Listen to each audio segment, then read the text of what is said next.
जय श्री राधे कृष्ण। आज हम लोग रास क्रीड़ा का वर्णन सुनेंगे। माधव मास में माधवी लताओं से व्याप्त वृंदावन में रासेश्वर माधव ने स्वयं रास का आरंभ किया। वैशाख मास के कृष्ण पक्ष या पंचमी को जब सुंदर चंद्रोदय उदय हुआ, उस समय मनोहर श्याम सुंदर ने यमुना के तटवर्ती उपवन में रासेश्वरी श्री राधा के साथ रास विहार किया। इसके पूर्व गोलोक से जिस भूमि का पृथ्वी पर अवतरण हो चुका था, वह सब के सब तत्काल सुवर्ण तथा पद्म राग मणि से मंडित हो गई। वृंदावन भी दिव्य रूप धारण करके कामपूरक कल्प वृक्षों तथा माधवी लताओं से सब अलंकृत हो अपनी शोभा से नंदवंदन को भी तिरस्कृत करने लगा। रत्नों के सोपान और स्वर्ण निर्मित तोलिकाओं से मंडित तथा हंसों और कमल आदि पुष्पों से व्याप्त यमुना नदी की अपूर्व शोभा हो रही थी। गिरिराज गोवर्धन गजराज के समान शोभा पाता था। जैसे गजराज के गंडस्थल से मद की धाराएं झड़ती हैं और इस पर भ्रमरों की भीड़ लगी रहती है, उसी प्रकार गिरिराज की घाटियों से जल के निर्झर प्रवाहित होते थे और सुंदरी दरियों तथा भ्रमरियों से व्याप्त था। वहाँ विभिन्न धातुओं की जगह नाना प्रकार के रत्न उद्भासित होते थे। उसके रत्नमय शिखरों की दिव्य दीप्ति सब ओर प्रकाशित हो रही थी। वह पक्षियों के कलरव से मुखरित तथा लता पुष्पों से मनोहर जान पड़ता था। गिरिराज के चारों ओर समस्त निकुंज दिव्य रूप धारण करके सुशोभित होने लगे। सभा मंडपों से मंडित विधियाँ, प्रांगण और खम्भों की पंक्तियाँ उनकी शोभा बढ़ाने लगी। नरेश्वर फहराती हुई दिव्य पताकाएँ, सुवर्णमय कलश तथा पुष्पमय मंदिरों में विद्यमान श्वेतारुण पुष्पदल उन निकुंजों को विभूषित कर रहे थे। उन सब में वसंत ऋतु की माधुरी भरी थी। वहाँ कोकिल और सारस अपने मीठे बोल सुना रहे थे। जहाँ तहाँ सब और कबूतर और मोर आदि पक्षी कलरव करते थे। श्री राधा कृष्ण की पुण्यमय गाथा का गान करते हुए टूट पड़ने वाले मधुमत भ्रमों से सभी कुंज विशेष शोभा पाते थे। यमुना पुलिन पर सहस्त्रदल कमलों के पुष्प पराग को बार बार बिखरता हुआ शीतल मन सुगंध समीर प्रवाहित हो रहा था। इसी समय बहुत सी गोपांगनाएं श्री कृष्ण की सेवा में उपस्थित हुई। कोई गोलोक निवासिनी थी, कोई सभ्य सजाने में सहयोग करने वाली थी, कोई श्रृंगार धारण कराने की कला में कुशल थी, तो कोई द्वारपालिका थी, कुछ गोपियाँ पार्षद नाम धारणी थी, कुछ छत्र चवर धारण करने वाली सखियाँ थी और कुछ वृंदावन की रक्षा में नियुक्त थी, कुछ गोवर्धन निवासिनी, कुछ कुंज विधायिनी और कुछ निकुंज वासिनी थी, कोई नृत्य में निपुण और कोई वाद्य वादन में प्रवीण थी। उन सबके मुख अपने सौंदर्य माधुर्य से चंद्रमा को भी लज्जित करते थे। वे सब किशोरावस्था वाली तरुणियाँ थी। इन सब के 12 यूथ श्री कृष्ण के समीप आए। इसी प्रकार साक्षात यमुना भी अपना यूथ लिए आए। उनके अंगों पर नील वस्त्र शोभा पा रहे थे। वे रत्नमय आभूषणों से विभूषित तथा श्यामा थी। उनके नेत्र प्रफुल्ल कमलदल को तिरस्कृत कर रहे थे। उन्हीं की तरह जहु नंदिनी गंगा भी यूथ बांधकर वहां आ पहुंची। उनकी अंग कांति श्वेत गौर थी। वे श्वेत वस्त्र तथा मोती के आभूषणों से विभूषित थी। वैसे ही साक्षात रमा भी अपना यूथ लिए आई। उनके श्रीअंगों पर अरुण वस्त्र सुशोभित थे। चंद्रमा की सी अंग कांति, अधरों पर मंद मंदहास की छटा तथा विभिन्न अंगों में पद्मरागमणि के बने हुए अलंकार शोभा दे रहे थे।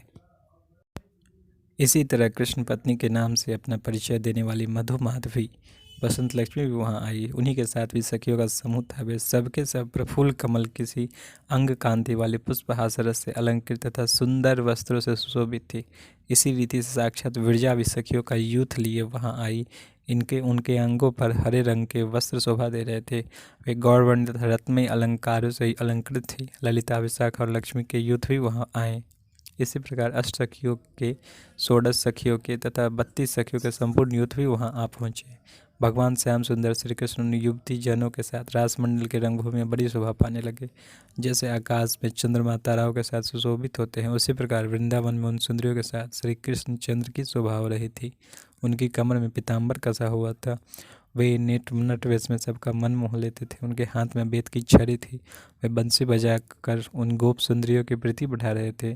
माथे पर मोर पंख का मुकुट, वक्षस्थल पर पुष्पहार एवं वनमाला तथा कानों में कुंडल, यही उनके अलंकार थे। रीति के साथ रतिनाथ की जैसी शोभा होती है, उसी प्रकार रासमंडल में श्री राधा के साथ राधा वल्लभ भी की हो रही थी। इस प्रकार सुंदरियों के आलाप से संयुक्त होकर साक्षात श्री हरि अपनी प्रिया राधा के साथ यमुना के पुण्य पुलीन पर आए। उन्होंने अपनी प्राण वल्लभा का हाथ अपने कर कमल में ले रखा था। यमुना के मनोहर तीर पर उन सुंदरियों के साथ साथ श्याम सुंदर थोड़ी देर बैठ रहे, फिर मधुर मधुर बातें करते हुए अपने प्रिय वृंदावन विपिन की शोभा निहारने लगे। श्री राधा के साथ चलते और हंस विनोद करते हुए कुंजवन में विचरने लगे। एक कुंज में प्रिया का हाथ छोड़कर वे तुरंत कहीं छिप गए, किंतु एक शाखा की ओर में उन्हें खड़ा देखकर श्री राधा ने माधव को अविलंब जा पकड़ा। फिर श्री राधा उनके हाथ से छूटकर पग पग पर नुपुरों का झंकार प्रकट करती हुई भागी और माधव के देखते देखते कुंजों में छिपने लगी। माधव हरि जो ही दौड़कर उनके स्थान पर पहुंचे तो ही श्री राधा वहां से अन्यत्र चली गई। वृक्षों के पास हाथ भर की दूरी पर इधर उधर वे भागने लगे। उसी समय श्री राधा के साथ श्याम सुंदर हरि की उसी तरह शोभा हो रही थी जैसे स्वर्ण लता से श्याम तमाल की, चपला से घनमंडल की तथा सोने की खान से नीलाचल की होती है। वृंदावन में रास की रंगस्थली में रति के साथ कामदेव की भांति विश्व मोहिनी श्री राधा के साथ मदन मोहन श्री कृष्ण सुशोभित हो रहे थे। जितनी व्रज सुंदरियां वहां विद्यमान थी उतने ही रूप धारण करके रंगभूमि में नट के समान नटवर श्री कृष्ण राजरंग में नृत्य करने लगे। उनके साथ संपूर्ण मनोहर गोप सुंदरियां भी गाने और नृत्य करने लगी। अनेक कृष्णचंद्रों के साथ वे गोप सुंदरियां ऐसी जान पड़ती थी मानो बहुसंख्यक इंद्र के साथ देवांगनाएं नृत्य कर रही हो। तदंतर मधुसूदन श्री कृष्ण समस्त गोप सुंदरियों के साथ यमुना जल में विहार करने लगे।